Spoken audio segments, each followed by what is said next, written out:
Bonjour à tous, c'est parti pour l'actu au second degré. Nous sommes aujourd'hui le mercredi 30 avril 2014. Pour certains d'entre vous, c'est même déjà le week-end, hein, bande de petits coquinous.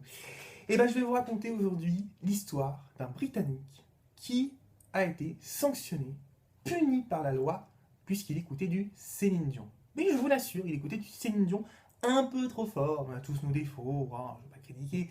Mais il écoutait la chanson My Heart Will Go On de Titanic quasiment à longueur de journée et les voisins en ont eu plus que marre. Vous imaginez, vous vous levez le matin, My heart will go on. Le midi, vous passez à la table, My heart will go on.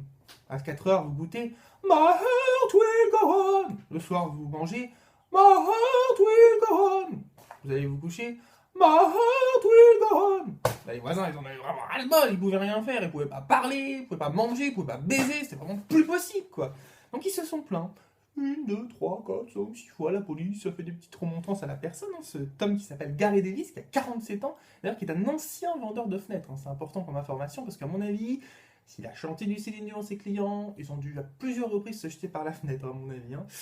Et bah, après 1, 2, 3, 4, 5, 6 avertissements, la police a décidé de sévir fortement en confisquant tout le matériel informatique de la personne. Et oui, tout à fait.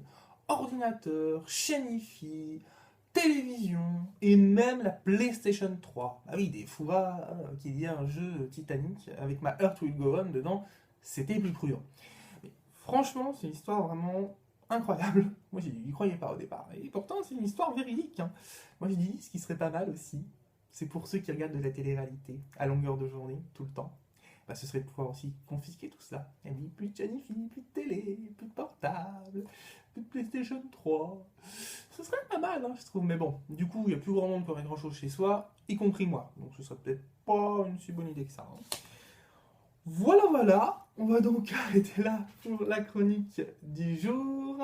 Et j'aimerais être un petit peu plus sérieux, voilà, quelques instants pour finir, puisqu'aujourd'hui nous sommes le 30 avril 2014, et cela fait en fait 7 ans précisément que le chanteur Grégory Le Marchal nous a quittés. Alors voilà, je voulais vraiment en parler, parce que si vous êtes nombreux à penser à lui, notamment sur les réseaux sociaux, hein, c'est un artiste que j'aimais personnellement énormément. Voilà, il est mort des suites donc, cette putain de maladie qui est la mucoviscidose, c'était donc le 30 avril 2007, hein, qui a été un jour marquant pour tous ceux en tout cas qui appréciaient cet artiste. Ils sont nombreux. Voilà, je voulais donc aujourd'hui voilà, dire quelques mots sur lui, lui rendre un petit hommage. Voilà, il est parti bien trop tôt. Il avait seulement 23 ans, donc c'est assez injuste. Mourir, hein, c'est toujours injuste, mais voilà, dans ces conditions-là et cette maladie pour laquelle il s'est vraiment battu voilà, toute sa vie, il a réalisé son rêve qui était celui de chanter. Et c'est difficile, hein, avec une maladie comme celle-ci, voilà, d'arriver à faire les prouesses techniques et tout ce qu'il a fait voilà, pendant sa courte carrière, malheureusement. Et je conclurai cette chronique avec un extrait de paroles d'une chanson de Grégory Le Marchal, puisque ça représente un petit peu finalement, c'est un peu autobiographique pour lui en tout cas. Je citerai donc cette chanson qui est À corps perdu. À corps perdu, j'écrirai mon histoire, je ne serai plus le pantin du hasard. Et si ma vie n'est qu'une cause perdue, je partirai libre, d'y avoir enfin cru. À corps perdu.